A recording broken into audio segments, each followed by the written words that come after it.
Hello friends, ఈరోజు general science టాపిక్లో భాగంగా మనం మెటల్స్ అండ్ నాన్ మెటల్స్ గురించి తెలుసుకుందాము. మెటల్స్ అండ్ నాన్ మెటల్స్ వీటికి సంబంధించిన ఇంపార్టెంట్ పాయింట్స్ని డిస్కస్ చేద్దాం. మనము జనరల్గా లోహాలు అంటే ఇవి హార్డ్ సబ్స్టాన్సెస్, విద్యుత్తు ఉష్ణాన్ని బాగా ప్రసారం చేసే మూలకాలు. మెటల్స్ అనేవి మనకి good conductors of heat and electricity. అలాగే ఇవి చాలా గట్టిగా ఉండే మూలకాలు. మెటల్స్ యొక్క ఫిజికల్ ప్రాపర్టీస్, భౌతిక లక్షణాలను చూసుకుంటే ఇవి మెరుపు ఉంటాయి. లోహాలు మెరుపు ఉంటుంది. అలాగే కఠినంగా ఉంటాయి. దృఢత్వం అంటాము. హార్డ్గా ఉంటాయి, మెరుపు ఉంటుంది. వీటినే లస్టూరియస్ అంటాము. అలాగే మెలియబిలిటీ, వంగే స్వభావము. మెలియబిలిటీ అంటే మనము వీటిని షీట్స్ లాగా కన్వర్ట్ చేయొచ్చు. ఈ ప్రాపర్టీని మెలియబిలిటీ అంటాం. For example silver foil, aluminium foil. Silver ఫాయిల్ని మనము డెకరేటింగ్ స్వీట్స్ డెకరేషన్లో వాడుతాం. అలాగే అల్యూమినియం ఫాయిల్ ఫుడ్ని వ్రాపింగ్ చేయడానికి అల్యూమినియం ఫాయిల్ వాడుతాం. Silver foil decorating of sweets, aluminium foil wrapping the food. ఇవి వీటి ఉపయోగాలు. అలాగే డక్టిలిటీ ప్రాపర్టీ అంటే ఏంటి అంటే వైర్లుగా మారుస్తాము. మెటల్స్ని మనము వైర్లుగా మార్చే స్వభావాన్ని డక్టిలిటీ అంటాము. ఇంకొక ప్రాపర్టీ కండక్షన్, విద్యుత్ వాహకత్వము. మెటల్స్ అనేవి మనకి కరెంట్ని కండక్ట్ చేస్తాయి. అలాగే ఉష్ణవాహకత్వము, లోహాలు మనకి ఉష్ణ ప్రసారకాలు. నెక్స్ట్ ఇంపార్టెంట్ ప్రాపర్టీ శబ్దాన్ని క్రియేట్ చేయడము. దీనిని సోనోరస్ అంటాము. మెటల్స్ మనకి సౌండ్ని ప్రొడ్యూస్ చేస్తాయి. వీటిని గట్టిగా కొడితే సౌండ్ ప్రొడ్యూస్ చేస్తాయి. ఈ ప్రాపర్టీని సోనోరస్ అంటాము. సో ఇవన్నీ మనకి మెటల్స్కి ఉండే ప్రాపర్టీస్, చాలా ఇంపార్టెంట్ అండి ఇవి. లస్టర్ అంటే మెరుపు కలిగి ఉండడము. హార్డ్ అండ్ స్ట్రాంగ్, కఠినంగా ఉండడము. మెలియబిలిటీ, షీట్స్గా మారే స్వభావము. డక్టిలిటీ అంటే వైర్స్గా తయారు చేసే ఈ స్వభావము. అండ్ మెటల్స్ అనేవి సోనోరస్ అంటే వీటిని కొడితే గట్టిగా శబ్దం వస్తుంది. ఇవన్నీ కూడా మెటల్స్ యొక్క ఇంపార్టెంట్ ప్రాపర్టీస్. మెటల్స్ అనేవి హీట్ని, ఎలక్ట్రిసిటీని కండక్ట్ చేస్తాయి. Metals good conductors of heat and electricity. అయితే ఇక్కడ కొన్ని లోహాలు ఈ ప్రాపర్టీస్ కలిగి ఉండవు. ఎగ్జాంపుల్ చూసుకుంటే మెర్క్యూరీ. పాదరసం అనేది మనకి లిక్విడ్ స్టేట్లో ఉండే మెటీరియల్. ద్రవ రూపంలో ఉండే మెటల్ ఏది అంటే మనము పాదరసం అని చెప్తాము. అలాగే సోడియము, పొటాషియము ఇవి కూడా మెటల్సే, కానీ ఇవి గట్టిగా ఉండవు. అవి చాలా సాఫ్ట్గా ఉండే మెటల్స్. సో మెటల్స్కి ఉండే ఈ స్వభావానికి ఈ మూడు అనేవి డిఫరెంట్గా ఉంటాయి. మెర్క్యూరీ లిక్విడ్ స్టేట్లో ఉంటుంది. సోడియం, పొటాషియం మెటల్సే, కానీ ఇవి మెత్తగా ఉంటాయి. మెటల్స్కి ఎగ్జాంపుల్స్ తీసుకుంటే iron, copper, aluminium, calcium, magnesium. So metals అంటే ఏంటి అంటే materials that are hard, lustrous, malleable, ductile, sonorous and good conductors of heat and electricity said to be metals. ఏవైతే పదార్థాలు గట్టిగా ఉంటూ మెరుపు స్వభావం కలిగి మనకి మెలియబుల్, డక్టైల్, సోనోరస్ ఈ ప్రాపర్టీస్ కలిగి ఉండి ఉష్ణాన్ని, విద్యుత్ని కండక్ట్ చేయగలవు, ఆ మెటీరియల్స్ని మనం మెటల్స్ అంటాము. మెటల్స్కి examples iron, copper, aluminium, calcium, magnesium. Metals మనకి ఆక్సిజన్తో రియాక్ట్ అయినప్పుడు మెటల్ ఆక్సైడ్ని జనరేట్ చేస్తాయి. ఈ మెటల్ ఆక్సైడ్స్ అనేవి జనరల్గా basic in nature. For example magnesium ఆక్సిజన్తో రియాక్ట్ అయినప్పుడు మెగ్నీషియం ఆక్సైడ్ను రిలీజ్ చేస్తుంది. మెగ్నీషియం ఆక్సైడ్ క్షారతత్వాన్ని కలిగి ఉంటుంది, బేసిక్ నేచర్. అలాగే కాపర్ని గాలికి ఎక్స్పోజ్ చేసినప్పుడు అది గ్రీన్ కోటింగ్ని ఏర్పరుస్తుంది. దీనిని మనము కాపర్ హైడ్రాక్సైడ్ అంటాము. ఈ గ్రీన్ కోటింగ్ని కాపర్ హైడ్రాక్సైడ్ అంటాం. CuOH2. దీని ఫార్ములా CuOH2. కొన్ని మెటల్స్ చాలా రియాక్టివ్గా ఉంటాయి. వాటర్తో, గాలితో చాలా త్వరగా ఇవి రియాక్షన్ అనేది ఏర్పరుస్తాయి. అలాంటి వాటిలో ముఖ్యమైన రియాక్టివ్ మెటల్ సోడియం. సోడియం అనేది మనకి ఆక్సిజన్తో కానీ నీటితో కానీ రియాక్షన్ జరిపినప్పుడు ఎక్కువ మొత్తంలో హీట్ అనేది జనరేట్ అవుతుంది. అందుకే మనము సోడియంని కిరోసిన్లో స్టోర్ చేస్తాం. సోడియం మెటల్ని మనము కిరోసిన్లో స్టోర్ చేస్తాం. ఎందుకంటే ఇది చాలా రియాక్టివ్ మెటల్ సోడియం అనేది. ఇది చాలా ఇంపార్టెంట్ పాయింట్ ఫ్రెండ్స్. సోడియంని మనం కిరోసిన్లో స్టోర్ చేస్తాము. Reaction with acids. మనము మెటల్స్ యాసిడ్స్తో రియాక్షన్ చూసుకుంటే ఇవి మనకి సాల్ట్ని అలాగే హైడ్రోజన్ గ్యాస్ని జనరేట్ చేస్తాయి. ఫర్ ఎగ్జాంపుల్ జింక్ మెటల్ తీసుకుంటే దీనిని H2SO4 సల్ఫ్యూరిక్ యాసిడ్తో రియాక్షన్ జరిపిస్తే మనకి ZnSO4 plus H2 zinc sulphate ఏర్పడుతుంది. అలాగే హైడ్రోజన్ గ్యాస్ అనేది జనరేట్ అవుతుంది. నెక్స్ట్ ఐరన్ మనం ఎక్కువసేపు గాలిలో తేమతో కూడిన గాలిలో ఉంచినట్లయితే మనకి ఐరన్ తుప్పు పడుతుంది. దీనిని మనము రస్ట్ అంటాము. రస్ట్ యొక్క chemical name hydrated ferric oxide FeTO3. మనము ముఖ్యమైన మెటల్స్ అలాగే వాటి యూజెస్ చూసుకుంటే ఫస్ట్ ఇనుము ఐరన్ అంటాము కదా. దీనిని ఎక్కువగా మనం బిల్డింగ్స్ బ్రిడ్జెస్లో వాడతాము. అలాగే మెషిన్స్ రైల్వే ట్రాక్స్ వెహికల్స్లో ఎక్కువగా వాడతాము. నెక్స్ట్ అల్యూమినియం కుకింగ్ యుటెన్సిల్స్కి ఫాయిల్స్కి అంటే fruit wrapping. Next aircraft బాడీస్లో ఎక్కువగా అల్యూమినియం యూస్ చేస్తాం. ఇది లైట్ వెయిట్గా ఉంటుంది. అలాగే కరోషన్ రెసిస్టెంట్గా కూడా ఉంటుంది అల్యూమినియం. అందుకు దీన్ని ఎక్కువగా మనం ఎయిర్ క్రాఫ్ట్ బాడీస్ వంట పాత్రల్లో కూడా ఎక్కువగా యూస్ చేస్తాం.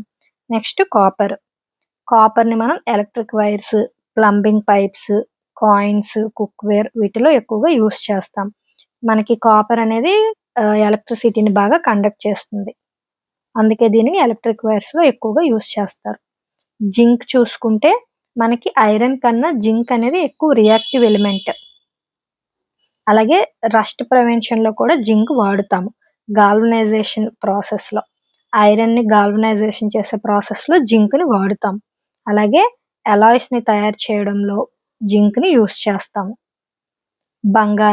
బంగారము మనం అత్యంత ఖరీదైన మెటల్. అలాగే లీస్ట్ రియాక్టివ్ మెటల్. క్రియాశీలత అనేది చాలా తక్కువ బంగారానికి. అలాగే ఇది తుప్పు పట్టదు.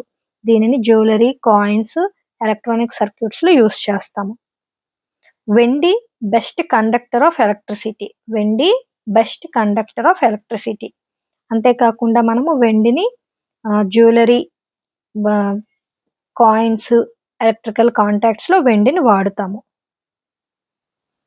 నెక్స్ట్ సోడియం కూడా హైలీ రియాక్టివ్ మెటల్. అంతకుముందు డిస్కస్ చేసాం కదా. సోడియంని మనము కిరోసిన్లో ఉంచి స్టోర్ చేస్తాము. సోడియం అనేది హైలీ రియాక్టివ్ మెటీరియల్. సోడియంని మనము సోడియం వేపర్ ల్యాంప్స్లో యూస్ చేస్తాం. అలాగే కెమికల్స్ తయారీలో సోడియంని వాడుతాము. మెగ్నీషియం ప్రాపర్టీ ఏంటి అంటే దీనిని మనం కాల్చినప్పుడు ఫ్లేమ్ అనేది ఎక్కువ వస్తుంది. డాజ్లింగ్ ఫ్లేమ్ అనేది వస్తుంది. Magnesium oxide. దీన్ని ఫైర్ వర్క్స్లో వాడుతాము. దీపావళి సామాన్లు ఏవైతే ఉంటాయో వాటిలో మనం మెగ్నీషియంని ఎక్కువగా వాడుతాం. అలాగే ఫ్లాష్ ఫోటోగ్రఫీ అలాయ్స్ తయారీలో మెగ్నీషియంని వాడుతాం. నెక్స్ట్ కాల్షియం మనకి వాటర్తో నెమ్మదిగా రియాక్ట్ అవుతుంది. కాల్షియం అనేది మనకి నిత్య జీవితంలో కాల్షియంని సిమెంట్ తయారీలో లైమ్ మెడిసిన్స్లో ఎక్కువగా వాడుతాం. మన బాడీలో పళ్ళు ఎముకలలో కాల్షియం ఎక్కువగా ఉంటుంది. నెక్స్ట్ సీసం మనం కార్ బ్యాటరీస్లో ఎక్కువగా యూస్ చేస్తాం. ఇది ఒక టాక్సిక్ మెటల్. బ్యాటరీస్లో రేడియేషన్ సీల్స్లో సీసంని యూస్ చేస్తాము. నెక్స్ట్ ఇంపార్టెంట్ చూసుకుంటే మెర్క్యూరీని థర్మోమీటరు బ్యారోమీటర్లో వాడుతాము. మెర్క్యూరీ అనేది మనకి లిక్విడ్ మెటల్. ద్రవరూప స్థితిలో లభించే ఏకైక metal mercury. Next tin food క్యాన్స్లో టిన్ వాడుతాము. దీనిని మనము ఐరన్కి కోటింగ్ చేయడానికి కూడా వాడుతాము టిన్ని. Next non metals. మనకి మెటల్స్ కాకుండా ఏవైతే మూలకాలు ఉంటాయో విద్యుత్తు ఉష్ణాన్ని బాగా ప్రసారం చేయనివి వీటిని మనము నాన్ మెటల్స్ అంటాము. ఈ అలోహాలు poor conductors of heat and electricity. అలాగే non lustrous and not malleable. మనకి ఈ అలోహాలు నాన్ మెటల్స్ ఏవైతే ఉంటాయో మెరుపు స్వభావాన్ని కలిగి ఉండవు. అలాగే ఇవి గట్టిగా ఉండవు, బ్రిటిల్, పగిలిపోతూ ఉంటాయి. వీటిని మనము షీట్స్ లా చేయడానికి కానీ వైర్స్ లా చేయడానికి కానీ వీలు పడదు. సో వీటిని నాన్ మెలియబుల్, నాన్ డక్టైల్, ఈ ప్రాపర్టీ మనకి అలోహాలకు చెందినది.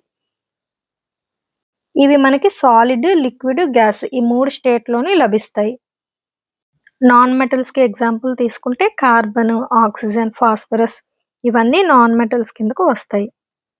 మనకి గ్రాఫైట్ కూడా నాన్ మెటలే, కాకపోతే గ్రాఫైట్ అనేది ఎలక్ట్రిసిటీని కండక్ట్ చేస్తుంది, ఇది ఎక్సెప్షన్. అలాగే బ్రోమైన్. బ్రోమైన్ అనేది మనకి only liquid, non metal. Metals ఆక్సిజన్తో రియాక్ట్ అయినప్పుడు మనకి మెటల్ ఆక్సైడ్ని రిలీజ్ చేస్తాయి. ఈ మెటల్ ఆక్సైడ్ జనరల్గా బేసిక్ నేచర్లో ఉంటుంది.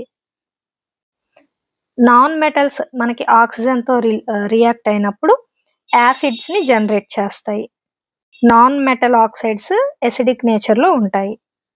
ఫర్ ఎగ్జాంపుల్ కార్బన్, సల్ఫర్ వీటి రియాక్షన్స్ చూసుకుంటే ఇవి ఆక్సిజన్తో చర్య జరిపి carbon dioxide, sulphur dioxide release చేస్తాయి.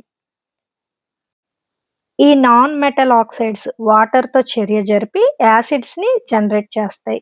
CO2 ప్లస్ H2O ఈ రెండు రియాక్షన్ చేస్తే మనకి కార్బోనిక్ యాసిడ్ H2CO3 జనరేట్ అవుతుంది. అలాగే SO2 sulphur dioxide, water H2O ఈ రెండింటి చర్యతో మనకి సల్ఫ్యూరస్ యాసిడ్ H2SO3 జనరేట్ అవుతుంది. అంటే మనకి నాన్ మెటల్ ఆక్సైడ్స్ అనేవి యాసిడ్స్ జనరేట్ చేస్తాయి. ఇంకొకసారి ఈ టాపిక్ని రివైజ్ చేసుకుందాం కన్ఫ్యూజన్ అవాయిడ్ చేయడానికి. ఆక్సైడ్స్ ఆఫ్ మెటల్స్ అయితే మెటల్ ఆక్సైడ్స్ అంటాము, ఇవి basic in nature. Oxides of non metals acidic in nature. అలాగే మెటల్స్, నాన్ మెటల్స్ని మనం రియాక్ట్ చేపిస్తే అది మనకి అయోనిక్ కాంపౌండ్ని జనరేట్ చేస్తుంది. సోడియం అనేది మెటల్, క్లోరిన్ అనేది non metal. Sodium, chlorine react అయినప్పుడు మనకి సోడియం క్లోరైడ్ ఏర్పడుతుంది. సోడియం క్లోరైడ్ రియాక్షన్లో చూసుకుంటే సోడియం ఎలక్ట్రాన్ని కోల్పోతుంది, క్లోరిన్ అనేది ఆ ఎలక్ట్రాన్ని గ్రహిస్తుంది. ఈ రెండింటి మధ్య ఏర్పడే అయోనిక్ బాండ్ చాలా స్ట్రాంగ్గా ఉంటుంది. మెటల్స్, నాన్ మెటల్స్ ఇలా రియాక్ట్ అయినప్పుడు మనకి అయానిక్ కాంపౌండ్స్ ఏర్పడతాయి. నాన్ మెటల్స్ యొక్క ఉపయోగం చూసుకుంటే ఫస్ట్ ఆక్సిజన్. మనకి ఆక్సిజన్ అనేది ఎక్కువగా కంబషన్ని సపోర్ట్ చేస్తుంది. స్టీల్ ఇండస్ట్రీస్లో, వెల్డింగ్లో ఎక్కువగా వాడుతాం. నెక్స్ట్ నైట్రోజన్ మనకి గాలిలో 78% నైట్రోజనే ఉంటుంది. ఈ నైట్రోజన్ని ఫెర్టిలైజర్స్ చేయడానికి, ఫుడ్ ప్రిజర్వేషన్లో వాడుతాం. నెక్స్ట్ కార్బన్ ఫ్యూయల్ గాను, డైమండ్ అనేది మనకి జ్యువెలరీ వాటిలో యూస్ చేస్తాము. కార్బన్ ఇంకొక ఫామ్ గ్రాఫైట్ని మనం పెన్సిల్స్లో యూస్ చేస్తాము. డైమండ్, గ్రాఫైట్ అనేది కార్బన్స్లో మనకి వేరొక ఫామ్లో లభిస్తాయి. నెక్స్ట్ హైడ్రోజన్ మనము ఫ్యూయల్గా యూస్ చేస్తాం. అలాగే అమోనియా మ్యానుఫ్యాక్చర్లో యూస్ చేస్తాం. సల్ఫర్ని మనము రబ్బర్లో అలాగే మెడిసిన్స్లో యూస్ చేస్తాము. ఫాస్ఫరస్ని మా అగ్గిపెట్టెల తయారీ, ఫెర్టిలైజర్స్ ఎరువుల తయారీ, అలాగే దీపావళి క్రాకర్స్ ఉంటాయి కదా వాటిలో కూడా ఫాస్ఫరస్ని యూస్ చేస్తాం. నెక్స్ట్ క్లోరిన్ అనేది బ్లీచింగ్ పౌడర్గా వాడుతాం. PVC మ్యానుఫ్యాక్చరింగ్లో కూడా క్లోరిన్ వాడుతాం. నెక్స్ట్ వాటర్ ప్యూరిఫికేషన్కి వాడుతాం. అయోడిన్ యాంటీసెప్టిక్, అలాగే సాల్ట్లో అయోడిన్ని ఉపయోగిస్తాము. సో ఇవి మనకి ముఖ్యమైన నాన్ మెటల్స్. సో ఇది ఫ్రెండ్స్ ఈరోజు క్లాస్లో మనము మెటల్స్, నాన్ మెటల్స్, వాటి ఉపయోగాలు, ఇంకా వాటి రసాయన చర్యల గురించి తెలుసుకున్నాము. నెక్స్ట్ క్లాస్లో ఇంకొక టాపిక్తో మళ్ళీ కలుద్దాము. అంతవరకు అందరూ బాగా ప్రిపేర్ అవ్వండి. ఈ క్లాస్ మీకు నచ్చినట్లయితే లైక్ చేయండి, సబ్స్క్రైబ్ చేసుకోండి. మనలాగే ప్రిపేర్ అవుతున్న మరికొంతమంది అభ్యర్థులకు ఈ వీడియోని షేర్ చేయండి. Thank you so much friends.